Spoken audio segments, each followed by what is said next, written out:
हाँ, परमात्मा करते हैं वे अविवेकी हैं, यथार्थ नहीं जानते, अर्थात भगवान नहीं करते। तो फिर ऐसा विरोधाभास क्यों? वस्तुतः प्रकृति और उस परमात्म पुरुष के बीच एक सीमा रेखा है। जब तक प्रकृति के परमाणुओं का दबाव अधिक रहता है तब तक माया प्रेरणा देती है, और जब साधक उससे ऊपर उठ जाता है, किससे ऊपर उठ जाता है? प्रकृति की सीमा रेखा से, तब ईश्वर या कहो इष्ट, सदगुरु, कुछ भी कह सकते हैं, वो उनके कार्य क्षेत्र में प्रवेश प्राप्त कर लेता है। क्या स्पष्ट हो रहा है कि प्रकृति के सीमा रेखा से निकल के जब साधक सदगुरु के कहो या ईश्वर के कार्य क्षेत्र में प्रवेश कर लेता है, तब सदगुरु उसको क्या करते हैं? हृदय से रथी हो जाते हैं उस साधक के। माना वो कुछ भी कहे, कहता भगवान ही है। वो साधक के मुख से जो भी निकलेगा वो समझो भगवान ही बोल रहा है उसके मुख से। माना हृदय से रथी हो जाते हैं ऐसे साधक के। आत्मा से जागृत होकर उस अनुरागी साधक का स्वयं पथ संचालन करने लग जाता है। जो आत्मा से जागृत कौन हुए? जो परमेश्वर हैं, उसके गुरु हैं, वो रथी होकर फिर उस साधक को स्वयं चलाते। पूज्य महाराज जी कहते थे, हो जिस परमात्मा की हमें चाह है, जिस सतह पर हम खड़े हैं, उस सतह पर वो स्वयं उतर कर जब तक आत्मा से जागृत नहीं हो जाता तब तक सही मात्रा में साधन का आरंभ नहीं होता। देखो यहाँ पे जो गुरुदेव चीज बोल रहे हैं ना, इसका मतलब ये है कि एक साधक अपनी साधना शुरू करता है, उसकी साधना चलती रहती है, लेकिन अभी जो ऊपर बात आई कि जब तक सदगुरु उसकी आत्मा से जागृत होकर उसको प्रेरणा ना देने लग जाएं, उसका पथ संचालन ना करने लग जाएं, तब तक समझ लो साधन का आरंभ ही नहीं हुआ। यहाँ पे ये कह रहे हैं, हम दोबारा पढ़ रहे हैं। पूज्य महाराज जी कहते थे, हो जिस परमात्मा की हमें चाह है और जिस सतह पर हम खड़े हैं, उस सतह पर स्वयं उतर कर, स्वयं मीन्स वो ईश्वर या सदगुरु, स्वयं उतरकर जब तक आत्मा से जागृत नहीं हो जाता। आत्मा से जागृत होने का क्या मतलब है? वो हमारी आत्मा के प्रेरक हो जाते हैं। मतलब ऐसे जो हमें अंदर से कोई आवाज होती है, कोई इंट्यूशन होती है, वो हमारी होती है, एक ह्यूमन बीइंग की होती है।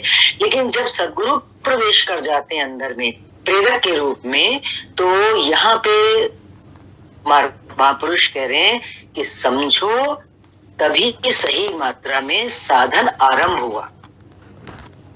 उसके बाद जो कुछ साधक से पार लगता है, अब वो किसकी सीमा रेखा में आ गया? ईश्वर की सीमा रेखा में आ गया साधक। तो अब उसके बाद वो साधक के जीवन में जो कुछ भी होगा, जो कुछ भी पार लगेगा, ये साधना की बात हो रही है, जो भी साधना पार लगेगी वह उसकी देन है। किसकी देन है? ईश्वर की, कहो सदगुरु की। माना फिर साधक कुछ स्वयं बचता नहीं है। साधक तो निमित्त मात्र होकर उसके संकेत और आदेश पर चलता भर रहता है। फिर क्या बन जाता है? साधक निमित्त बन जाता है। जैसे अर्जुन को निमित्त बनाया भगवान ने महाभारत के युद्ध में। पर देखो ना, याद करें हम, कब बनाया? जब वो पूर्णतः समर्पित हो चुका था ना, भगवान को उसने जैसे धारण कर लिया, भगवान उसके रथी हुए। जो सिंबॉलिक वे में बताते हैं, भगवान ने उसके रथ की बागडोर अपने हाथ में ली।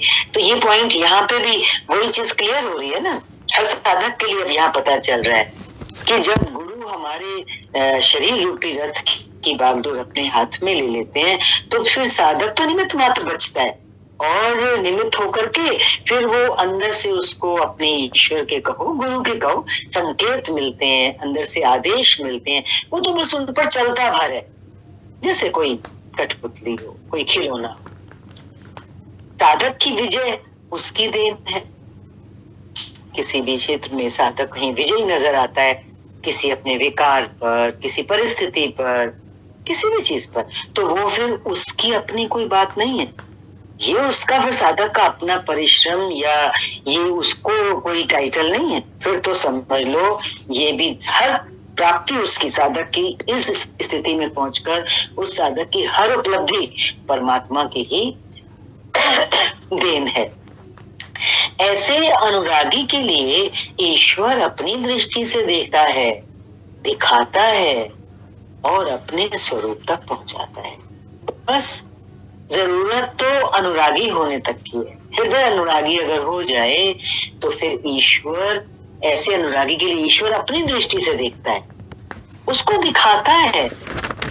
मानो अपने चक्षु नहीं रहे साधक के, वो दिव्य चक्षुओं से सब कुछ देखता है और अपने स्वरूप तक पहुंचाता है। तो बाकी की जो साधना बची ना इष्ट के कार्य क्षेत्र में पहुंचने के बाद, तो स्वरूप तक पहुंचना है अभी, तो वो सारा मार्ग और उसका गुरु या इष्ट पूरा करवाते हैं, स्वरूप तक पहुंचाते हैं।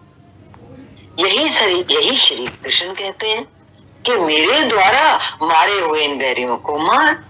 तो देखो ना, अर्जुन अनुरागी है, अब वो अपने सदगुरु के कार्य क्षेत्र में प्रवेश पा चुका है, तो अब तो सब कुछ भगवान कृष्ण को करना है उसका। तभी तो साफ कह रहे हैं भगवान कि तेरा जो काम है वो तो मैंने पहले कर दिया, तेरे शत्रुओं को मार दिया है।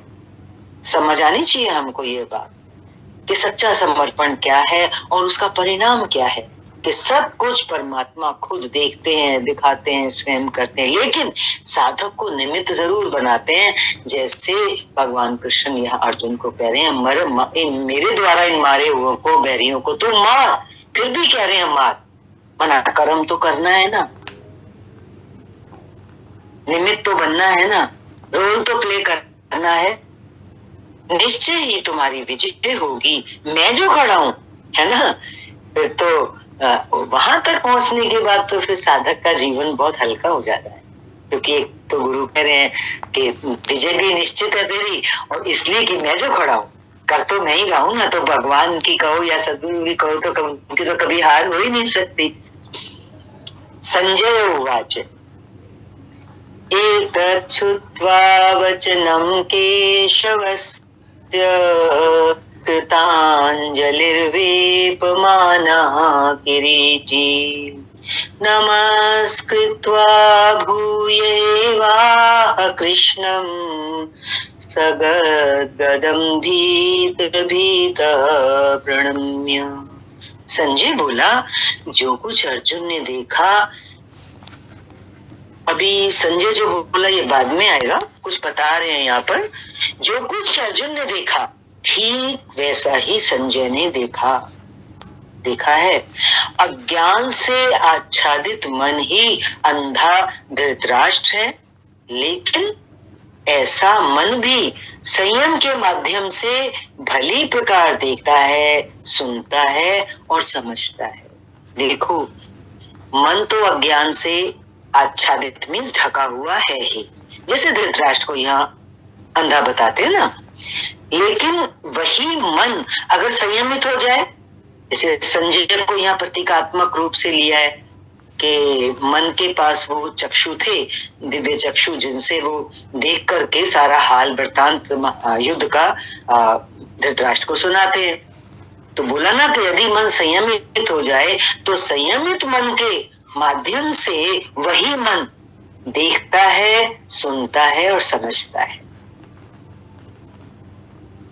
तो यहाँ पे हमारे को क्या समझ आ रही है बात, मन भले ही अंधा है, लेकिन वही मन यदि संयमित हो जाता है तो वो सच को सुन भी सकता है और सच को फिर समझता है।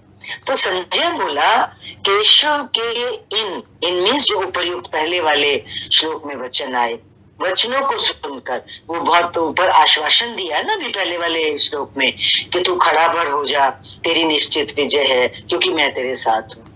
तो केशव के इन वचनों को सुनकर किरीटधारी अर्जुन भयभीत होकर कांपता हुआ हाथ जोड़कर नमस्कार करके फिर श्री कृष्ण से इस प्रकार गदगद वाणी में बोला, अर्जुन उवाच स्थाने ऋषिकेश तव प्रकीर्त्या जगत् बृहस्यत्यनुरज्यते च रक्षांसि भीता निदिशो ध्रुवन्ति सर्वे नमस्यन्ति च सिद्धसंगा। हे ऋषिकेश, हे भगवान, ये उचित ही है कि आपकी कीर्ति से संसार हर्षित होता है, क्योंकि इतनी महानता, इतनी विशालता, विराटता देख करके अब उसको वास्तविकता पता चल रही है ना परमेश्वर की।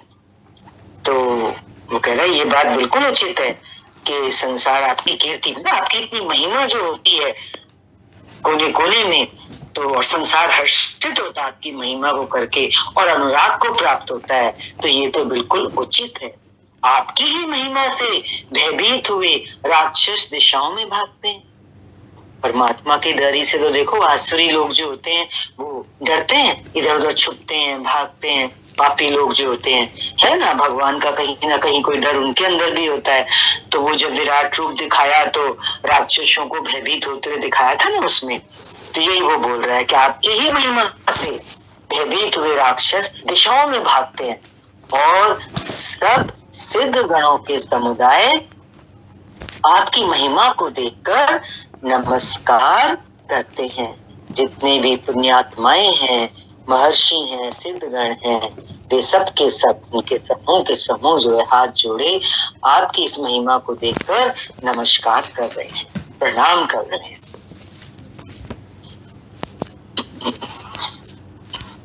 ओम, वाणी को यहीं विराम देते हैं। हरि ओम। ओम।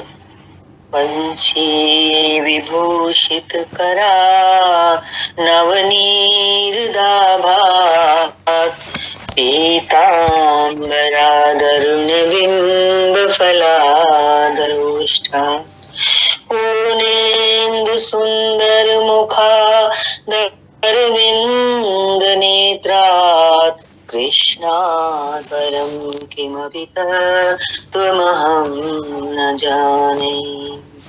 कृष्णात् परं किमपि तत्त्वमहं न जाने।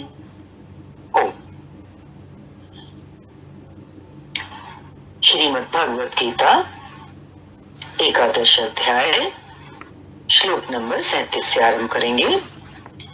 कस्माच्च तेनानमरेन्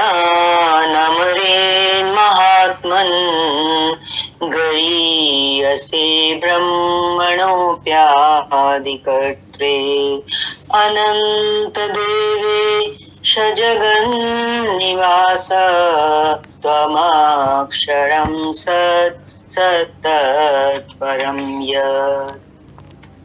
हे महात्मन, ब्रह्मा के भी आदि कर्ता और सबसे बड़े आपके लिए ये सब कैसे नमस्कार ना करें।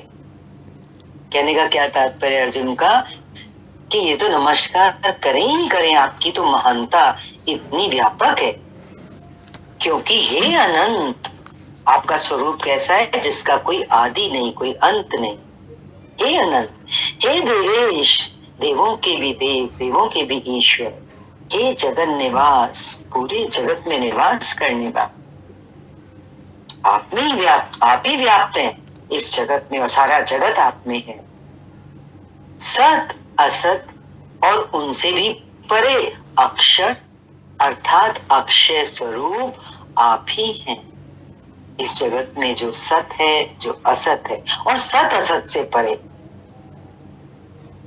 जो अक्षर है, जो अक्षय है, जिसका कभी क्षय नहीं होता, जिसका कभी क्षर नहीं होता, जिसमें कभी कोई घटाव नहीं आता, स्राव नहीं होता, वो तो स्वरूप आप ही हैं।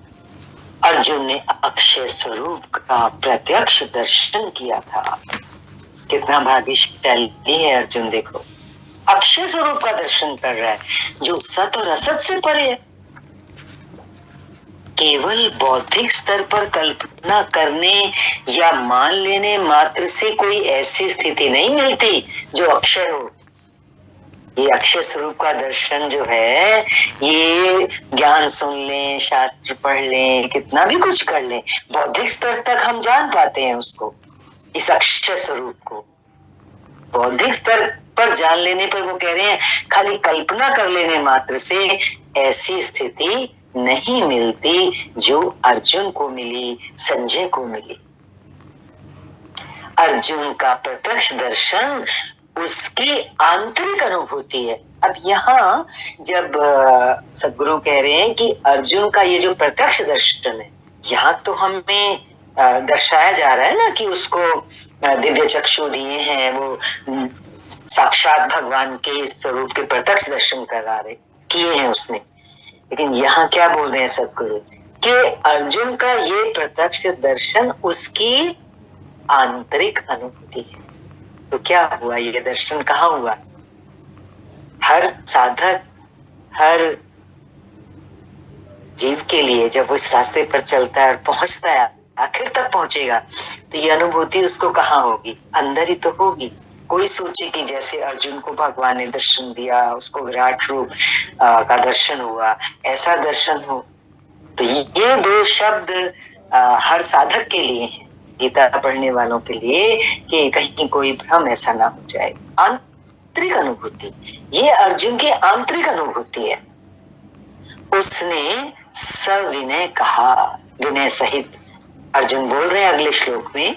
और थोड़ा ये भी सभी ध्यान दें कि ये 38वां श्लोक जो आ रहा है, इसको सब याद कर लें, जैसे कंठस्थ कर लें।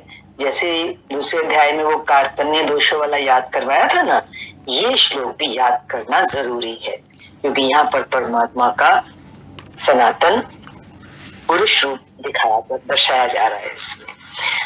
श्लोक 38, त्वमादिदेवः पुरुषः पुराणस् त्वमस्य विश्वस्य परं निधानम् वेत्तासि वेद्यं च परं च धाम त्वया ततं विश्वमनन्तरूप। आप आदि देव और सनातन पुरुष, सनातन सदा रहने वाला पुरुष, यहाँ पर मीन्स पुरुष परमात्मा। आप इस जगत के परम आश्रय हैं, आप इस जगत के अधिष्ठान हैं, आधार हैं। आप हैं तो ये जगत है, आपका प्रकाश है, आप हैं तो ये जगत दिखता है। आप इस जगत के परम आश्रय और जानने वाले हैं, जानने योग्य हैं। आप ही जानते हैं इसको, और फिर आप ही जानने योग्य भी हैं। इस संसार में आने के बाद कुछ जानने योग्य है तो वो आप ही हैं। और फिर जब जानने योग्य आप हैं तो जानने वाला कौन है? जानने वाला भी कोई दूसरा नहीं है, जानने वाले भी आप ही हैं। इसलिए तथा वो बोल रहा है आगे अर्जुन, आप परम धाम हैं, आप वो धाम है जिसके बाद कोई धाम, कोई ठिकाना बचता नहीं है। परम धाम है, पाने योग्य जैसा कुछ शेष नहीं रहता। हे अनंत स्वरूप, कैसा है आपका स्वरूप? अनंत। आपसे ये संपूर्ण जगत व्याप्त है, आपसे ये संपूर्ण जगत व्याप्त। देखो फिर ये जगत की अपनी क्या हस्ती है। जब उस परमेश्वर से ये सारा जगत व्याप्त है तो महिमा और महत्व तो उस प्रभु का है ना। जगत तो एक मात्र कल्पना है, उसमें वास्तविकता तो ये परमेश्वर की है। परमेश्वर है जिनसे ये संपूर्ण जगत व्याप्त है। जगत तो ऊपर ऊपर से है, आधार, वास्तविकता, सत्य और अक्षय तो आप ही हैं। जगत तो नाशवंत है, कभी है कभी नहीं है, चेंजेबल है, परिवर्तनशील है, और आप अपरिवर्तनशील है, अक्षर है, अक्षय है। आप सर्वत्र हैं। कोई सुई की नोक का करोड़ों ऐसा भी करो, ऐसा नहीं है जहां आप ना, आप ही आप ही आप है। तभी नानक ने कहा ना, तेरा तेरा तेरा, तू ही है तू ही है तू ही है। भक्त आखिर में यही तो कहने लगता है, मैं ना ही, बोला ना। अर्जुन नहीं बचा तो फिर कौन रहे, कौन बचे? प्रभु बचे। जब प्रभु बचे तो फिर जब भक्ति नहीं है, जीव बचा ही नहीं, तो सर्वत्र कौन है, कौन व्याप्त है? आप सर्वत्र है। अगला श्लोक, वायुर्यमोऽग्निर्वरुणः शशाङ्कः प्रजापतिस्त्वं प्रपितामहश्च नमो नमस्ते स्तु सहस्रकृत्वः पुनश्च भूयोऽपि नमो नमस्ते। आप ही वायु, यमराज, अग्नि, वरुण, चंद्रमा तथा प्रजा के स्वामी ब्रह्मा, प्रजा को रचने वाले ब्रह्मा जी है ना, उनके भी आप स्वामी हैं और ब्रह्मा के भी आप पिता हैं। आपको हजारों बार नमस्कार है। देखो, आंतरिक अनुभूति होने के बाद अर्जुन की क्या स्थिति है कि उसके अंदर से हजारों बार नमस्कार निकल रहा है। आगे अर्जुन कह रहे हैं, आपको हजारों बार नमस्कार है, फिर भी बार बार नमस्कार है। क्या तात्पर्य है जब वो फिर कह रहा है बार बार नमस्कार है? माना उसका हृदय नहीं भर रहा नमस्कार करने से। ऐसी विभूति, ऐसा स्वरूप, सुंदर स्वरूप जो परमात्मा का देखा, मीन्स जो इतना अलौकिक अनुभव अंदर से, आंतरिक अनुभूति जो अर्जुन को हुई है, तो ऐसे लगता है कि जैसे वो बिल्कुल अपने को मिटा चुका हो के साथ। प्रणाम और नमस्कार ही है, नमस्कार नमस्कार। अतिशय श्रद्धा और भक्ति के कारण नमन करते हुए अर्जुन को तृप्ति नहीं हो रही है। वही भाव आ रहा था इधर भी। इतनी श्रद्धा, इतनी भक्ति से उसका रग रग, रोम रोम, कणा कणा उसके खून का भर जाता है कि उसको तृप्ति नहीं हो रही। नमस्कार करते ऐसे ही होता है ना, जब सब गुरु के पास जाते हैं, उनके पास बैठ के उनके चरणों के दर्शन करके, चरणों को निहार के तृप्ति कहाँ होती है? लगता है उन्हीं को देखते रहे, उन्हीं के चरणों में अपने मन रूपी फूलों को, पुष्पों को चढ़ाते रहे। वही तो है हमारे लिए हमारे सद्गुरु, उनके चरण कमल हैं। ये परमात्मा की जो व्यापकता है, जो सुंदरता है।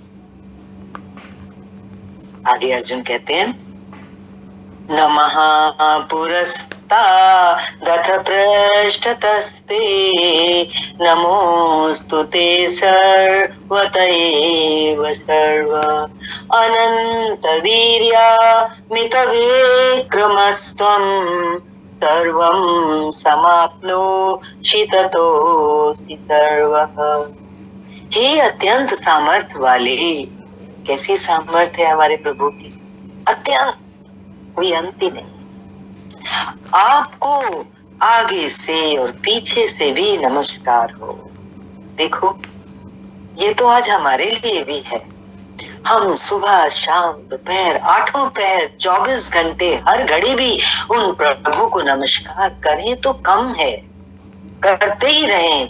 देखो, मनुष्य कितना माया में डूबा होता है, कितनी तू माँ में अपना कीमती समय को नष्ट कर रहा होता है। और यहाँ आज ये अर्जुन के मुख से महिमा सुन के क्या लग रहा है? रोम रोम पुलकित हो रहा है और लग रहा है कि सच में हम ऐसा ही जीवन जिए जिसमें एक पल भी हम अपने प्रभु को नमस्कार किए बिना ना श्वास ले, ना पानी पिए, ना भोजन करें। हे सर्वात्मन, आप सभी प्राणियों की आत्मा हैं। आपको सब ओर से ही नमस्कार हो। कोई दिशा, कोई भी ऐसी जगह ना बचे जहां से आपको मेरा नमस्कार ना हो। वही बात आ रही है ना, श्वास में नमस्कार हो। क्योंकि हे अत्यंत पराक्रमशाली, अत्यंत पराक्रमशाली, पराक्रम का महसूस का भाव उसके अंदर जाग रहा है कि इससे ज्यादा पराक्रम और कहाँ हो सकता है। जो अर्जुन ने अनुभव किया, जो अर्जुन ने दिव्य चक्षुओं से साक्षात दर्शन किए।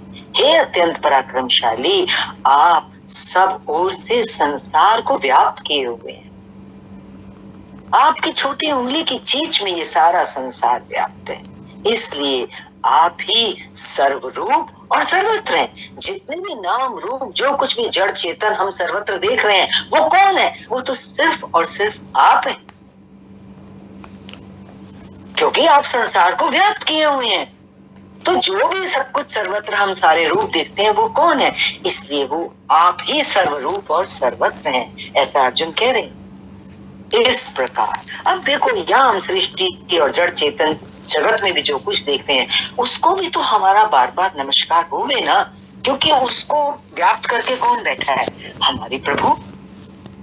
इस प्रकार बारंबार नमस्कार करके भयभीत अर्जुन अपनी भूलों के लिए क्षमा याचना करते हैं।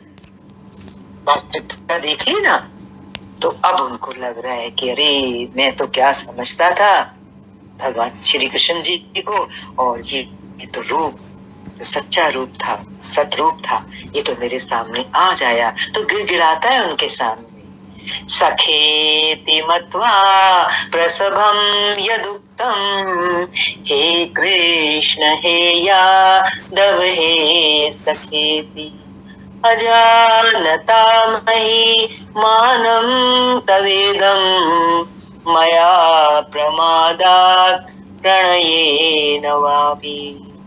आपके इस प्रभाव को ना जानते हुए, पहले नहीं जानते थे हम आपके इस प्रभाव को, तो हम आपको सखा मित्र मानकर मेरे द्वारा प्रेम से या प्रमाद से, भूल से, कम बुद्धि के कारण से भी कैसा बोला होगा मैंने आपको, हे कृष्ण, हे यादव, हे सखे। इस प्रकार जो कुछ भी हठ पूर्वक कहा गया है तथा